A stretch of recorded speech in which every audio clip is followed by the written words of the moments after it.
একগুচ্ছ কর্মসূচি হাতে নিল নবগঠিত উত্তর পূর্বাঞ্চল আহলে সুন্নাত ওয়াল জামাত। ৮ ডিসেম্বর রবিবার শিলচর বাইপাসের আরহান ভবনে জামাতের কার্যকরী কমিটির জরুরি সভায় বিভিন্ন প্রস্তাবাদি নিয়ে আলোচনা হয়। জামাতের কর্মপন্থা নিয়ে দীর্ঘ আলোচনা করেন আহলে সুন্নাতের পদাধিকারী ও সদস্যরা।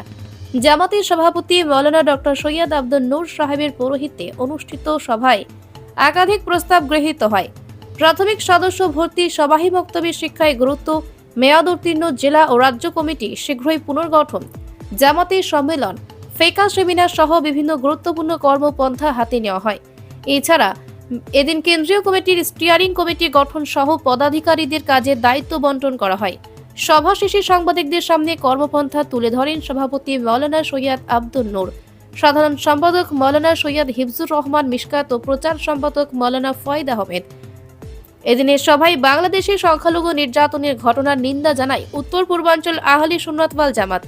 প্রত্যেক দেশের সংখ্যালঘুদের নিরাপত্তা দিতে সংখ্যাগুরুদের দায়িত্ব কর্তব্য, তাই বাংলাদেশের শান্তি সম্প্রীতি বজায় রাখতে সে দেশের সরকারকে কঠোর হতে দাবি জানায় আহলে সুন্নাত।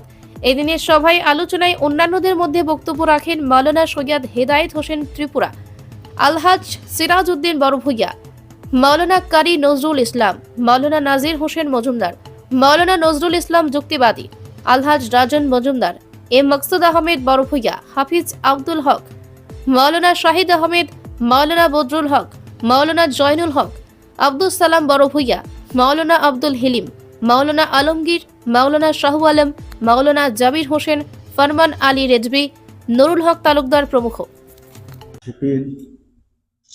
আমরা নর্থ ইস্ট আহলে সুন্নতুল জামাতর কমিটি গঠনের পরে আজকে প্রথম আমরা সভা করছি। এই সভার মধ্যে যেটা আমরা সিদ্ধান্ত নিয়েছি, আমরা সেক্রেটারি সাহেব, প্রচার সম্পাদক মৌলানা ফয়েদ আহমদ সাহেব বিস্তারিত আপনার কাছে কইবা। আর আমি সবার কাছে অনুরোধ রাখি যে যে প্রস্তাব নেওয়া হয়েছে ওটার প্রতি সবে লক্ষ্য রাখবা, আমরা যাতে ওগুলা কার্যকারী করতে পারি তার লাগিয়া চেষ্টা করবা। আজকে সবার প্রস্তাব নিয়ে যদি আমরা সব দায়ী দিয়া আর এরপরে যদি এটা কার্যকারী করি না তাহলে আমরা মেহনত কার্যকারী হইতো না। গতিকে আপনারা এটারে কার্যকারী করার চেষ্টা করবা।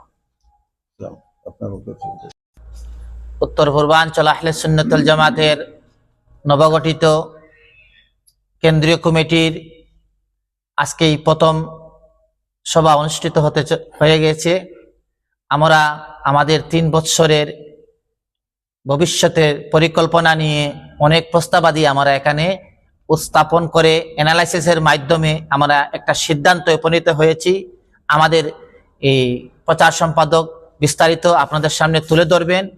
আমি 2-1টা কথা বলবো যে আহলে সুন্নাতুল জামাতের পক্ষে আমরা দায়িত্ব, যার মধ্যে যে দায়িত্ব দেওয়া হয়েছে সেই দায়িত্ববোধ মাথায় রেখে আমাদের কর্তব্য কাজে আমরা অলসতা না করে আমাদের মঞ্জিলে মকসুদ গন্তব্যস্থলে পৌঁছতে পারি।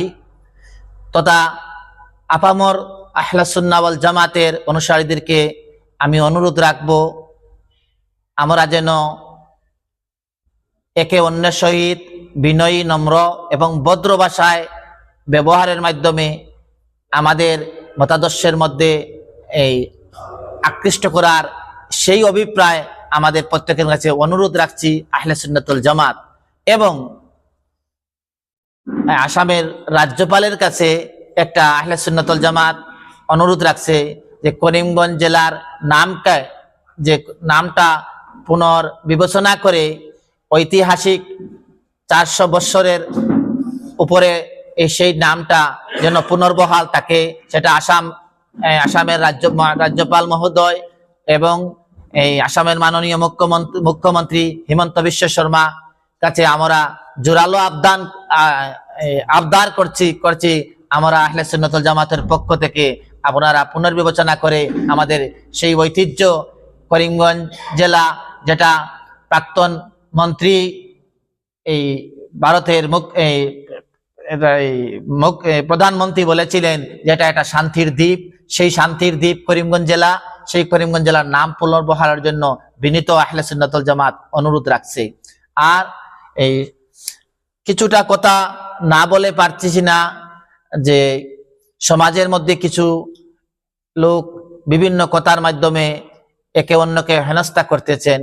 আপনাদেরকে অনুরোধ রাখবো, আপনারা প্রত্যেকের ব্যক্তিগতভাবে দায়িত্ব এবং অন্যের সমালোচনা না করে নিজের কাজে সময় ব্যয় করার জন্য অনুরোধ রাখছি। ধন্যবাদ।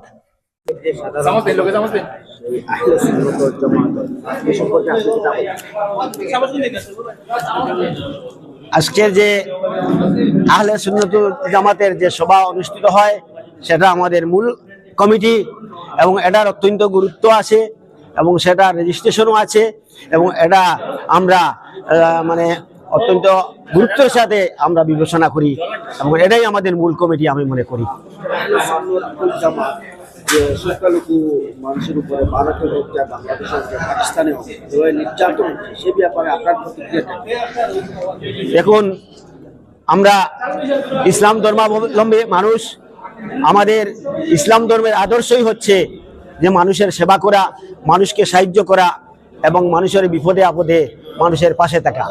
সুতরাং আমাদের এই আহলে সুন্নতের সেই বিশ্বাস যে যে যেখানে আছে, আজকে ভারত, বাংলাদেশ, পাকিস্তান বা বিশ্বের যে কোনো জায়গায় যেখানেই সংখ্যালঘুরা নির্যাতিত হচ্ছে, আমরা সেটা অনুমোদন করতে পারি না, এবং যাদের উপর নির্যাতন হচ্ছে আমরা অত্যন্ত দুঃখিত, এবং ভারত সরকার তথা বাংলাদেশ সরকার বিশেষ করে উভয় সরকারের কাছে আমরা অনুরোধ করছি যাতে এইসব জিনিস বন্ধ করার জন্য উপযুক্ত পদক্ষেপ গ্রহণ করেন। ধন্যবাদ। তো হলো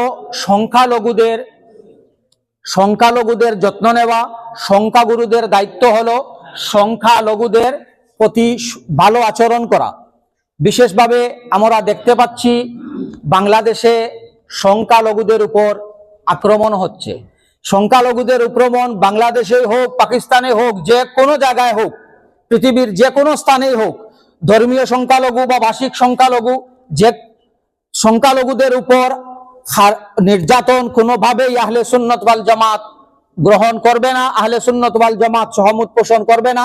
আমরা উত্তর পূর্বাঞ্চল আহলে সুন্নাত ওয়াল জামাতের পক্ষ থেকে বিশেষ করে বাংলাদেশে সংখ্যালঘুদের নির্যাতনের যে খবর পাওয়া যাচ্ছে, সেই যদি এই রকম হয় তাহলে আমরা নিন্দা জানাচ্ছি এবং বাংলাদেশ সরকারের কাছে আমরা অনুরোধ করছি যাতে পরিস্থিতিটা নিয়ন্ত্রণ করে শান্তির বাতাবরণ সৃষ্টি করতে। কারণ